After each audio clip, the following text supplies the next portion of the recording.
In today's video, I'm going to teach you how to edit DNS settings for your domain. If you need to connect your domain to a website, email service, or another online tool, updating your DNS records is an important part of the process. DNS settings control where your domain points, so making the correct changes here helps ensure your services work properly.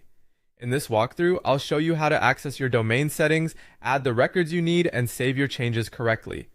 To begin, open your account dashboard and go to Settings.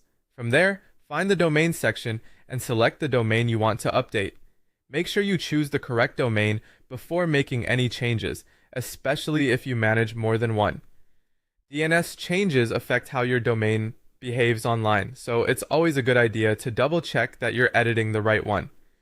Once you're inside the domain settings, click Edit DNS Settings. This is where you'll be able to manage the DNS records connected to your domain. Depending on your setup, you may already see some existing records listed here. Take a moment to review them before adding anything new, since replacing or duplicating records by mistake can cause issues with your website or email. Next, use the Add Record option to manually enter the DNS records you need. This is where you can add A records, CNAME records, MX records, or TXT records depending on the service you're connecting. An A record is usually used to point your domain to a specific IP address. A CNAME record is commonly used to connect a subdomain to another domain name. MX records are used for email delivery, so these are important if you're setting up custom email. TXT records are often used for verification, security, or authentication purposes.